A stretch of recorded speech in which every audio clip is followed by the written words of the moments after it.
আমরা কি কোনো হিন্দু বাড়ির উপরে হামলা চালিয়েছি? আমরা কোন হিন্দুদের উপর অত্যাচার চালিয়েছি? আমরা এই কয়দিন হিন্দুদেরকে পাহারা দিয়েছি। ভোলায় একটি হিন্দুর গায়ে আঁচড় লাগেনি। আমরা হিন্দুদের উদ্দেশ্যে করে বলতে চাই যে আপনারা শান্তিপূর্ণভাবে থাকুন, শান্তিপূর্ণ পরিবেশ বজায় রাখুন। কারো প্ররোচনায় বলে শান্ত পরিবেশ অশান্ত করবেন না। আর আওয়ামী লীগের বিরুদ্ধে হুঁশিয়ারি উচ্চারণ করে বলছি, দীর্ঘ সময় পর্যন্ত লাঞ্ছিত হয়েছি। আওয়ামী লীগকে আমরা কারো বাসা বাড়িতে থাকতে দিয়েছি, ভোলার পরিস্থিতি আমরা শান্ত রেখেছি। এমন কোন কর্মকাণ্ড করবেন না যাতে করে আমরা বাধ্য হই আপনাদের বাড়িঘর ভেঙে বাংলাদেশ বুড়িগঙ্গে আমরা নিয়ে ফেলে দেব। তারেক রহমান আসবে ফিরে, পীরের বেশে বাংলাদেশে। খালেদা জিয়া জিন্দাবাদ, তারেক রহমান জিন্দাবাদ, জিন্দাবাদ, জিন্দাবাদ।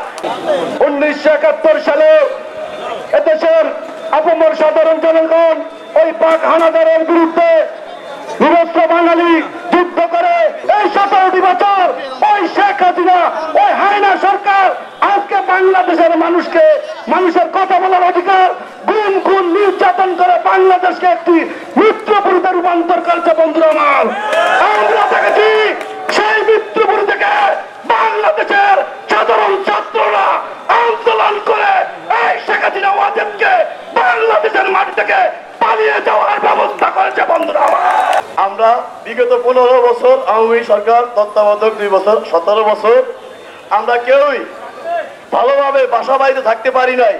বাগানে, জঙ্গলে, বিলে, খালে ঘুমিয়েছি, না খেয়ে দিন যাপন করেছি। আওয়ামী, ছাত্রলীগ, যুবলীগ এবং বিভিন্ন অঙ্গ সংগঠনের গুন্ডা বাহিনীরা আমাদেরকে পুলিশ বাহিনী দিয়ে ব্যাপকভাবে হয়রানি করেছে এবং আমাদের মা বোনদেরকেও অনেক নির্যাতন করেছে।